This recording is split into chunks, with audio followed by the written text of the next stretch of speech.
We just got home, just backed this in the garage. Oh yeah, look at this. It's about to be a dually by the end of tonight. All right, so I'm gonna throw this up there because I'm super excited, but the wheel bearings and ball joints still have to get done. So I don't really plan on driving it. I just want to see how pretty it is. This thing is taking up the most valuable piece of real estate here in the garage. I got the transmission lines tore out of it. I was fixing a problem, and then parts came in for this one before that one, and I was more excited to do this one anyway.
We're a few days after Christmas now. All my stuff finally shipped in. I got these put on. That was Christmas Eve, and I drove it to work the last 2 days in a row. It did fine, honestly. I mean, it still needs the wheel bearings and ball joints on the front because it's a little bit loose, but it wasn't to the point that my wheel was going to fall off. I know that sounds borderline sketchy, but they're fine. I mean, yeah, we drove, I mean, it's an hour one way, so it had 4 hours or so of time on those so far. Anyway, these came in. So this is the same way that I did the transmission lines on this truck. So these are compression fittings to hardline that convert to AN. So we got a whole bunch of AN stuff in the bottom of this bag or box. So we're finally gonna get this transmission line fixed and hopefully drive that to work this week.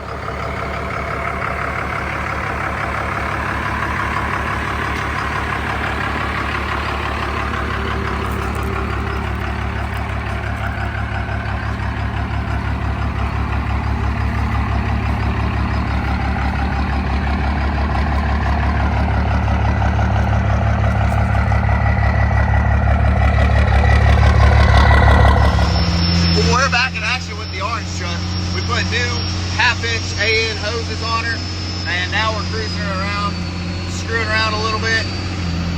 I haven't drove this truck since midsummer, so it's December 30th or 31st or something right now.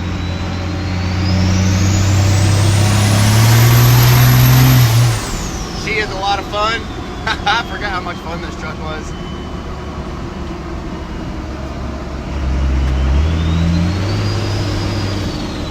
Getting up here on the highway and do a pull. All right, we're good to go.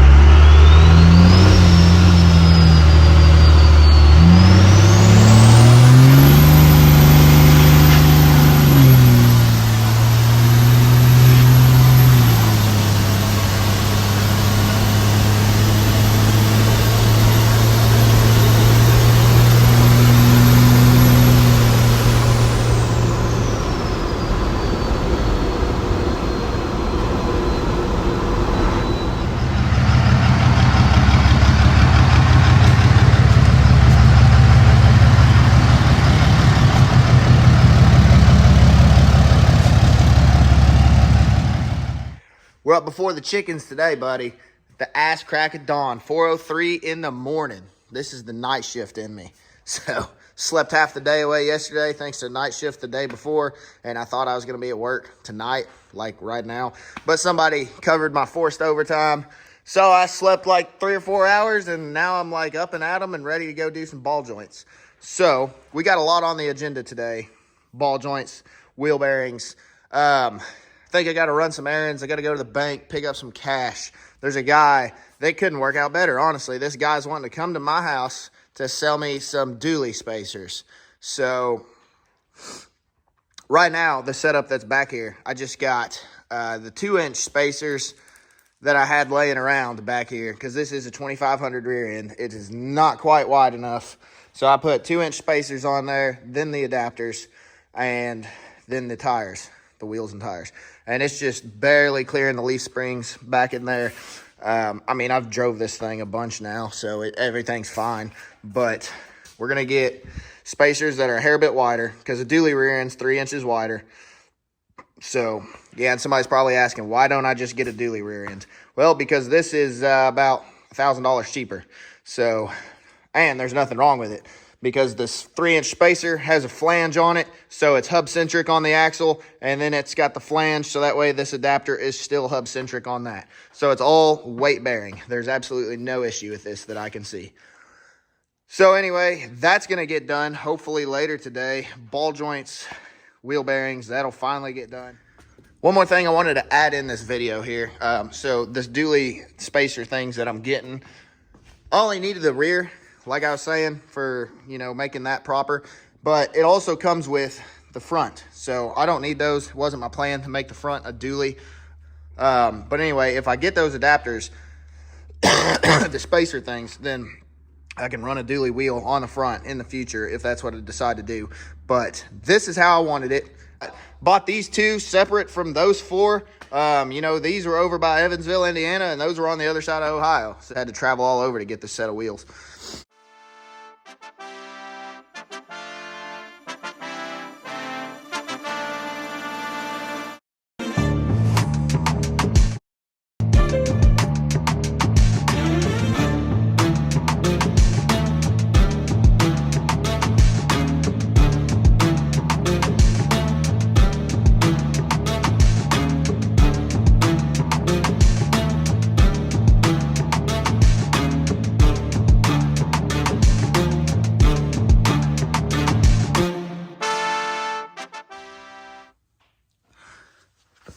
So this has gone pretty well, honestly. I'm pretty happy with this. It's only like 45 minutes in. I got it all stripped down. Took this off because I remember that being in the way when I did the 4th gen over here. So this truck being a 4th gen as well. So far, both of these that I've done have been cake. Like for real, this wheel bearing popped pretty well straight out of here. I did stick, you know, I didn't have to use the power steering trick where you use the bolt and you push it out from the back, but I did have to stick an extension on there, and I just turned it by hand and it popped this out, so it was nice and easy. But on the actual 4th gen over there, it literally just came apart. It was cake. So this is a CarQuest brand wheel bearing, it looks like. There's absolutely no issues with this. It's nice and tight, and there's no grinding, or there wasn't an ABS light or anything on. But anyway, we got brand new Kryptonite ball joints and brand new Timken wheel bearings. But the other thing I noticed here, the nut that goes on this upper ball joint was hand tight. So that's probably part of my problem here. I mean, you can see we got a little bit of shake in there. And the fact that it wasn't tight is probably the reason why. I don't know. I mean, I'm sure it's worn some, but hopefully this pops right off nice and easy. Like, I got the lower off. Yeah, I do. Hopefully it pops off. Woo! Glad my finger didn't get in that, because that kind of went without me being ready. But yeah, there we are. There's the knuckle, or whatever you call this thing. Oh yeah, it's loose.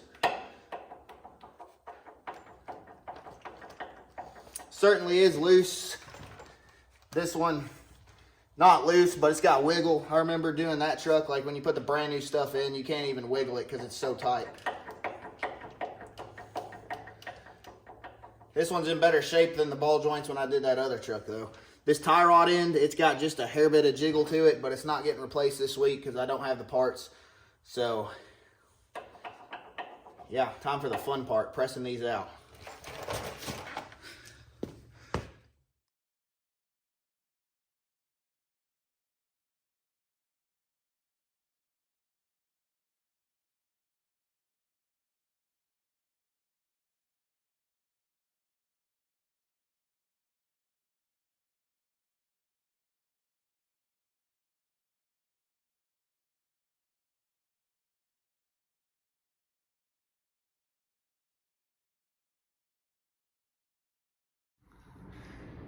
It's a big day. We're making this truck a dually today. It's January 2nd, 9 years ago today. This thing was in the wreck that squished this black truck up and made this thing possible.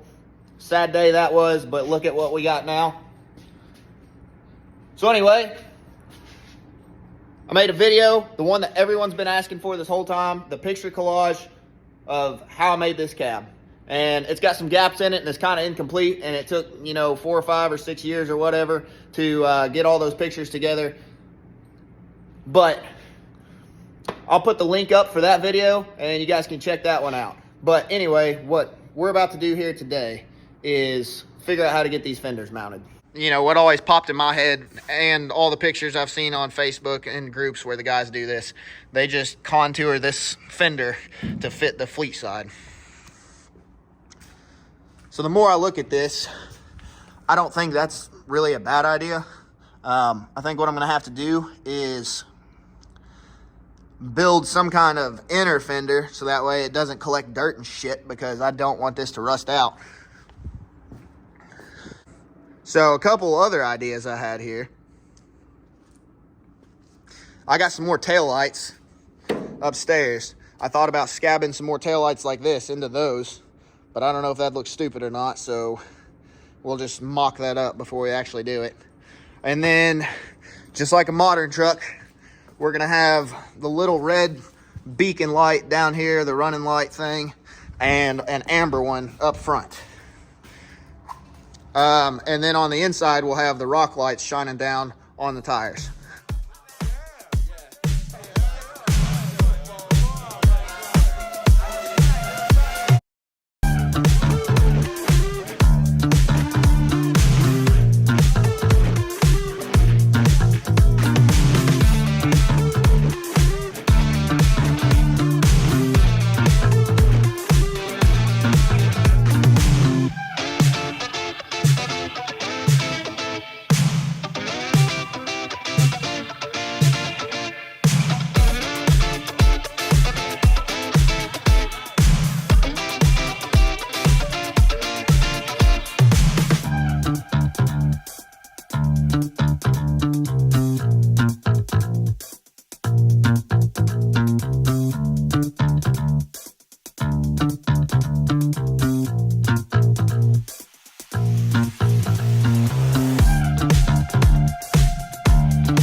Here's first draft. Certainly not too bad. I was really worried about this line that I cut. I mean, it's not absolutely perfect, but we can definitely make this work.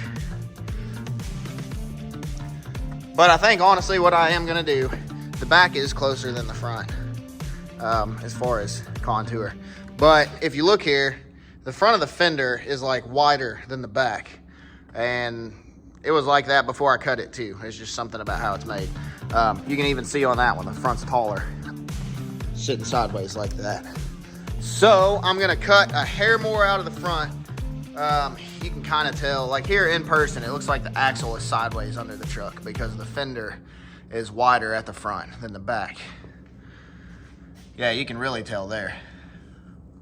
So I'm gonna narrow the front up just a little bit to get it where it's perfectly parallel. You know what I mean? And yeah, we'll go from there.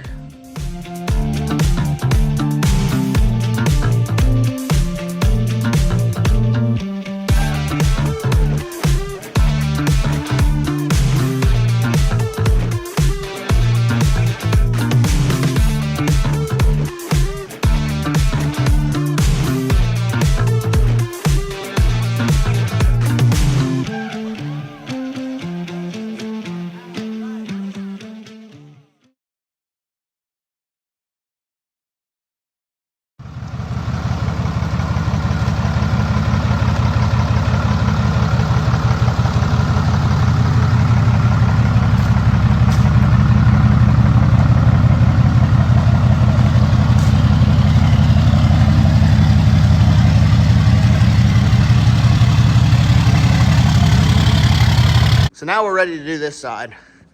I mean, we're not all the way done over here, but we're tacked together. I'm gonna leave it like this for a few days, make sure I still like this. And also, once I get those other adapters on here, we look respectable right now, but I'm going for a little bit of hooligan. I know that's gonna piss off all the old people out there that like pizza cutter wheels, but you know what? Sorry about it. So this looks absolutely sick. I love it. But we'll have about 1 more inch out here, maybe 2. But anyway, if we get far enough along today, then I'll cut the trim and stick it on there. And I just got short bed trim, so now that this whole section of the bed won't have trim on it, then I'll have enough.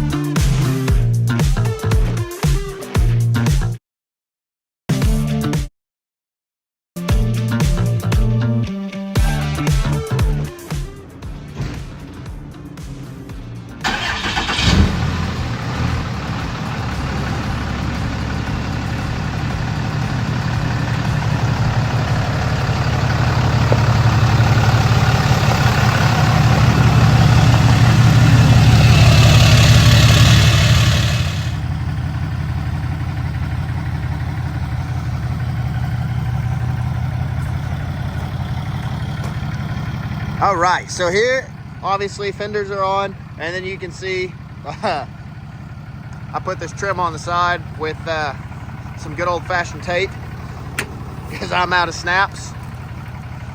And yeah, this is trim off of like probably 4 or 5 different trucks. It's all bent real nicely. So made the short bed trim fit this. There's random sections of it up here on the door. I guess if I do this full length thing, then I will move this to the front door, but those are taped on because I did not want to drill new holes in that door yet. I did do the driver's side, but since the C60 fenders are up here, you have to set these higher than it would have been factory on like a C10. So, you know, like the other side, oh, I put these in too, the aluminum ones. These came out of a truck from Montana. So anyway, like I have this side done. I drilled these holes in this door based off of this measurement, and then when I ran it all the way forward, it was hitting this fender. So they gotta be slightly higher to clear this big fender up here. So that's why this side's done the way it is. But yeah, we got both sides on. I haven't really drove it yet, other than down the driveway to turn it around and back it in the other way because the welder and all that stuff's on that side. But I'm about to go over to my buddy's house tonight, and I'm gonna drive this for sure.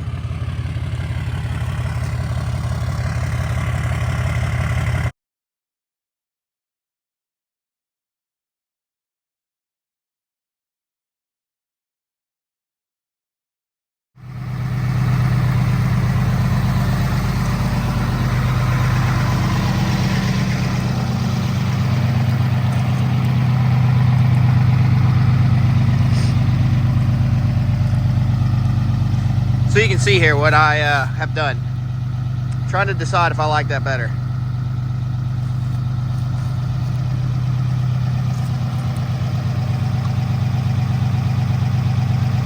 I wish I had a long bed step to stick on there. That is a short bed step. It came from the bed on that truck when I bought it. And I do have 2 of those. So I intend to get electric running boards for this truck eventually. After I get the rockers on this side done and get the bolts that are on the bottom of the pillar where they're solid, because they're kind of crunchy and soft. Anyway, then I can mount to them. I'm not going to do C60 steps. Those are hideous. I sold the ones off that truck. This truck's a C10, so it didn't have them. Pretty sure I sold the little flange thing there that comes down to meet the steps. You know, like the bottom part of the fender. I think that went with the blue steps. But I do have the ones off the orange truck that I never used. And I thought about, once I get my electric running boards on there, they'll come down probably no further than that and just be basically enough to cover those 3 bolts, and maybe that one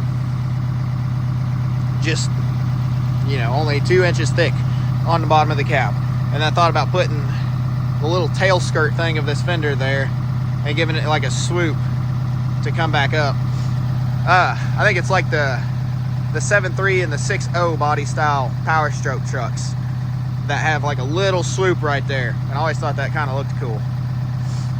So I might integrate something like that into that with that little fender skirt and make it come back up and meet my electric running boards, and then I guess just like a 2-inch skirt right there to tie this into the electric running boards. Maybe either that or get a long bed step. It's either do this or put that body line around the bottom of the fender. But then I'll still have electric running boards up here. But I mean, it's not like it's that big of a deal. Every truck that has electric running boards, for the most part, just has the running boards that are barely visible and then nothing back here. All right, so this side doesn't have anything going on as far as right here, so pay attention to right there. And no step back here. And of course, I don't have running boards at all yet. So there's that one for this side, just like this was a minute ago. And then this thing. Obviously, this is off the orange truck. And there's that little light that I have in there, so I can't squeeze this flush with the thing because that light's in there. So basically what I meant a minute ago is make a swoopy about like this, and then it comes out and tapers up this way. And then my running boards will be back in this area too. And they don't have to start at the very front. 2 reasons for that. That's probably, we'll see how that actually looks if it ends up being slightly further back than the very front of the door. Because first off, you're not going to use any of this to step into the truck. You're just not. And if you are like, oh, you can use it to get up there to do something to clean the windshield, you're going to be standing on that or a stool. I have a stool so that way don't have to get on top of my paint. I mean, when you go to step in the truck, you're going to be stepping right there. All right, same with back here, but the whole middle section is going to be in it because they're one piece.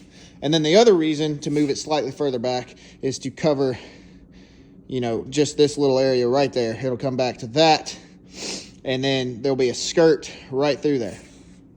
I don't know. We'll see how this looks. I mean, everybody that makes these C60s, they lower them, they bag them, and then they leave the full-size C60 steps sticking down this low, so their truck is actually that far off the ground. They're not really as low as they look.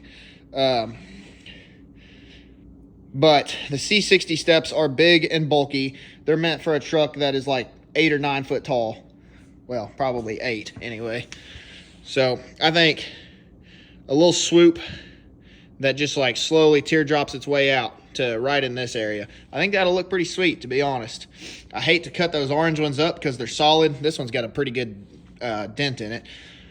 They're solid and they're beautiful because they match my orange rig, but the ones that came off those red fenders, these fenders before I fabbed them all back together, they were very crusty and they were junk, and the steps were so bad. Somebody had literally put drywall screws into a 2x4 on the steps because they were rusted out so bad.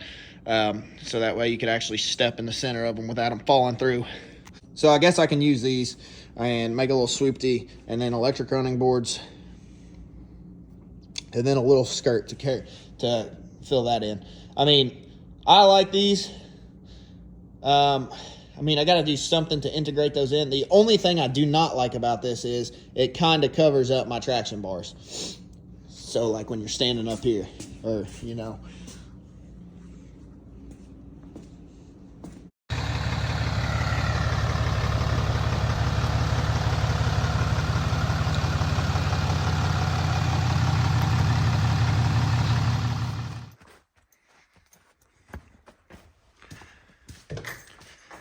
Today we're going to start out with a nice simple project for this snow day. I just had the truck running and I turned this wheel so that way I can see where I want to cut this fender. It rubs pretty bad. It rubbed even with the 33s on here, but now that these are 35s, it rubs even worse, and you can see where it's even bent the sheet metal a little bit right there. So I'm going to basically just cut out a half circle notch in through there and make sure there's plenty of clearance. And same thing with the other side, obviously. I think this side rubs a little bit more for whatever reason. I think this fender's bent just a hair, so maybe I'll try to yank on it some. You can see where it got something happened to it there in the past.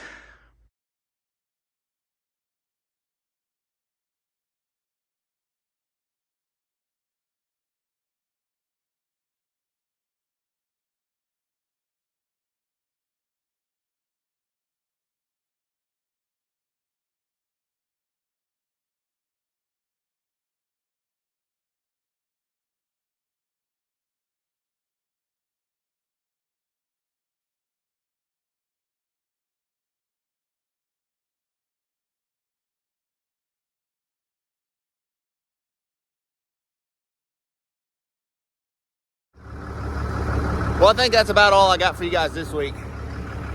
We brought the trucks back here to look really pretty in the woods.